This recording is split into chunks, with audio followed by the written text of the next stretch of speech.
to Breakfast with Bobby. Hopefully not welcome to. Hopefully you've been hanging out recently again after my short hiatus, long-term hiatus. Either way, we're back a couple weeks in a row now. A day behind. Sorry. Story of my life. Had a lot going on this week. And by a lot going on, I mean I got really sick. Still kind of sick. I thought I had food poisoning. Turned out it's most likely the norovirus. Good news is all the waterworks have stopped. Bad news is I've lost like 18 pounds. So I'm not going to tell y'all how much I weigh right now because it's really embarrassing and I'm not happy.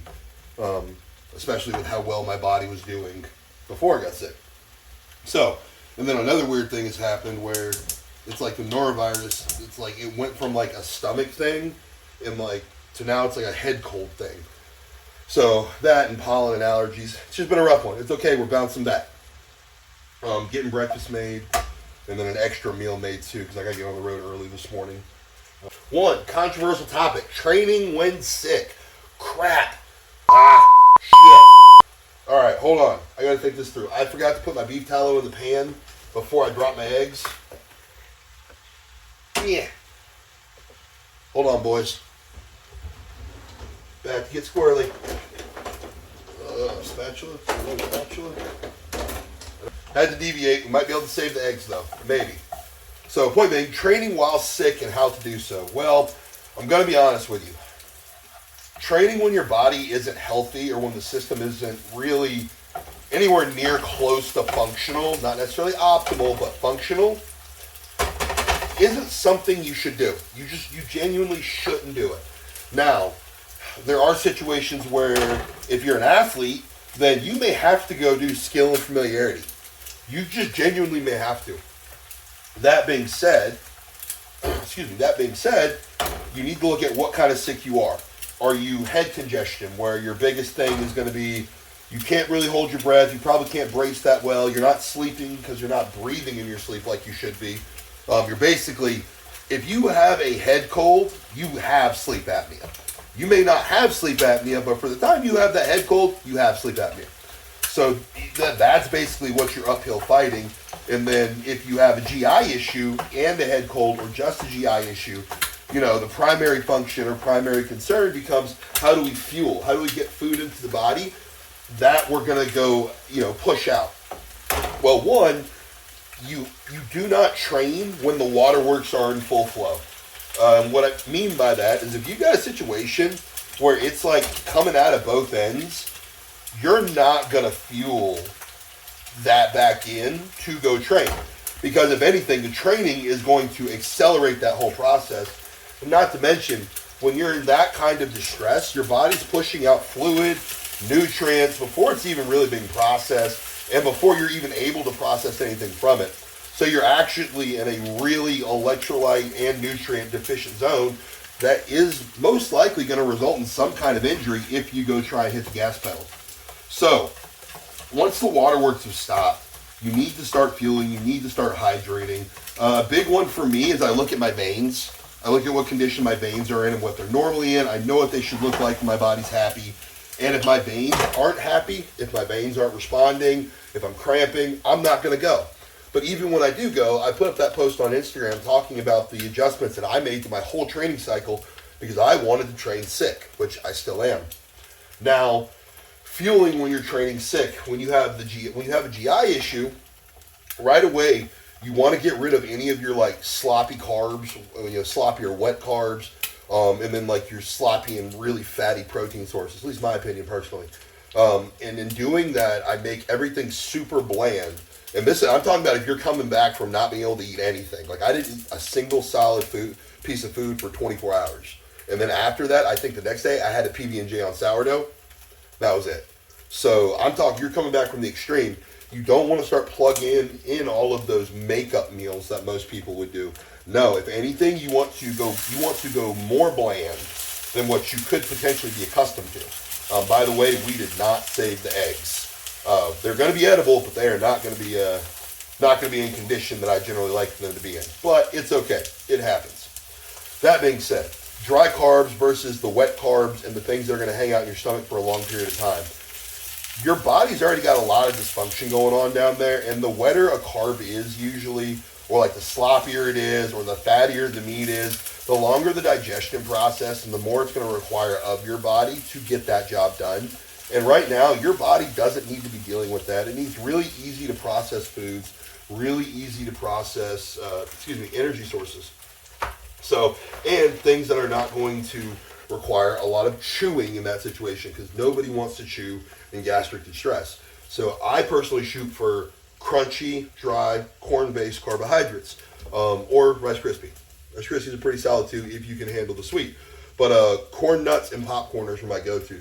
With the popcorners, I stuck with just the bland flavor of the sea salt. I didn't go with any of the extreme flavor, any of the cool flavors I really like.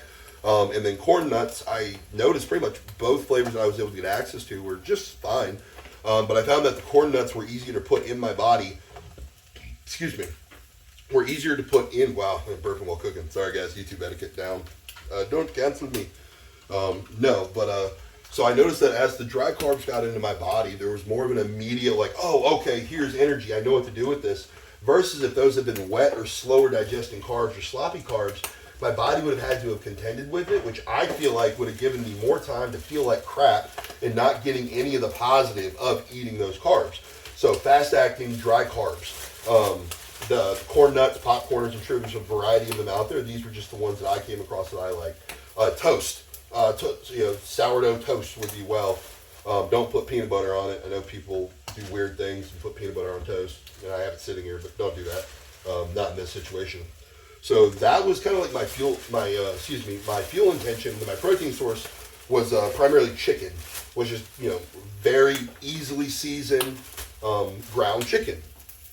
And it worked really, really well. My body appreciated it. My body knew what to do with it. There really wasn't any negative to it, other than I wasn't hungry. My diet, I wasn't hungry, and my appetite still hasn't kind of come back fully yet. So it's definitely that. I haven't found a way to necessarily combat, but I have noticed that the harder the meal that I put in my body, it's just going to be more and more difficult to eat later on through the day, obviously, but that's just magnified right now because my gut biome is probably a wreck. So as everything's adjusting, I'm sticking to simple meals, but when sick, dry carbs. Dry corn-based carbs. Stay away from flour. Breads, I would really recommend you go ahead and toast it. Just, again, a dry carb, something it's going to get in there. It's going to be easier for the body to break down. Sticking to a sourdough. That's just my normal general advice for bread, though, is sourdough bread. So that is training while sick. Overall, terrible idea. You just really shouldn't do it.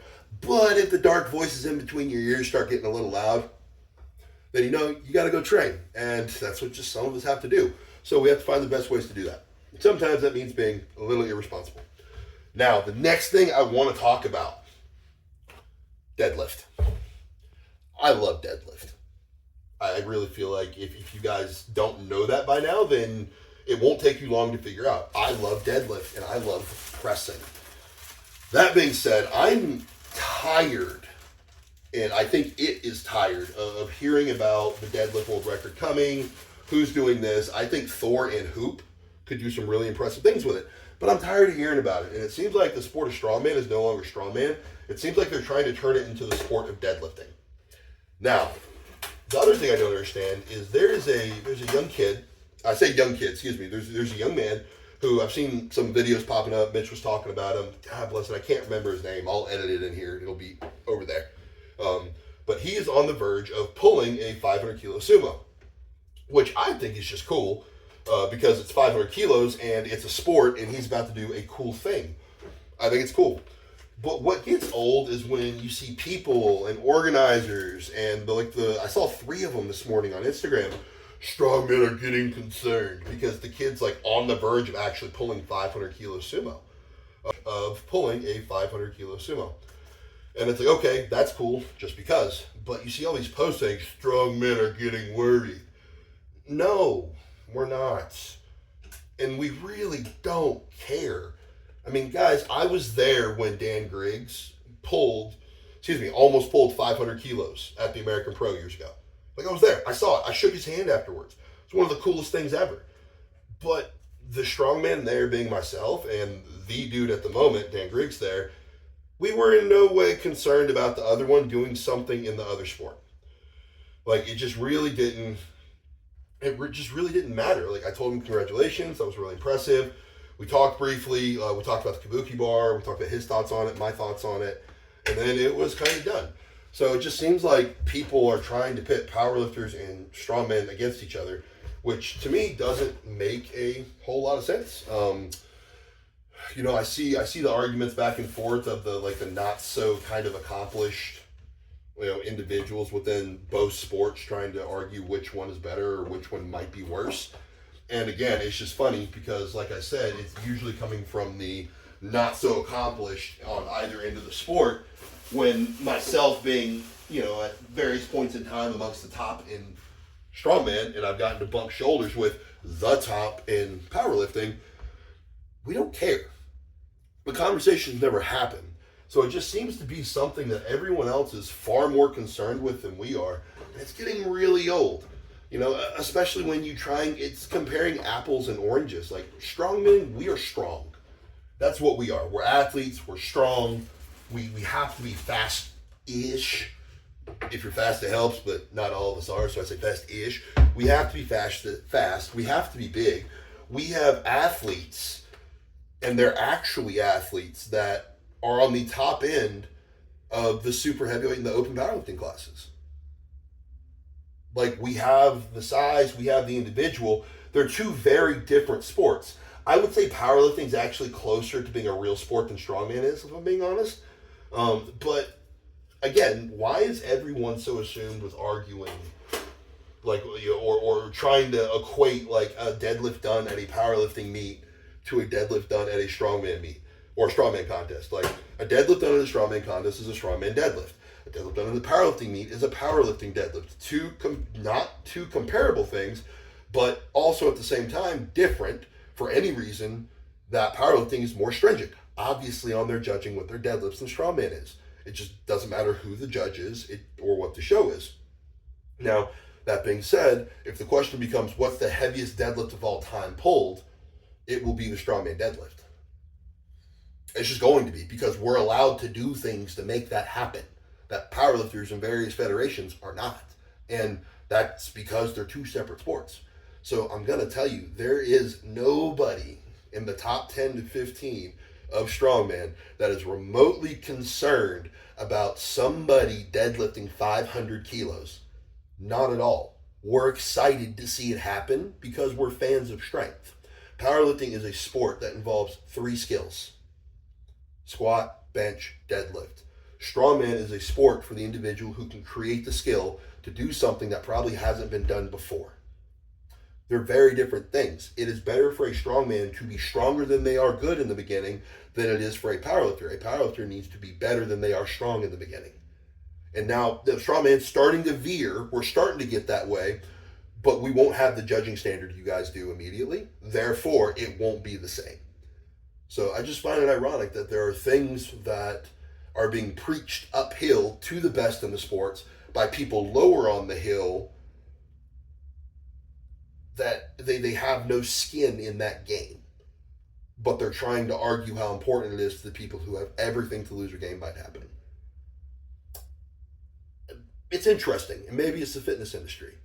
And don't get me wrong, I believe the voices all along the hill are valid and should be listened to. I mean, the closer you are to the bottom of the hill, the more control you actually have. The closer you are to the top of the hill, the less control you actually have. So all the voices are valid no matter what the position is, but I think there are certain things that people just need to let die. But guys, rant done. I got to get my toast done. I got to grub, and then I got to get out of the house early. So appreciate y'all jumping on Breakfast with Bobby. And yeah, go eat something. You're getting skinny.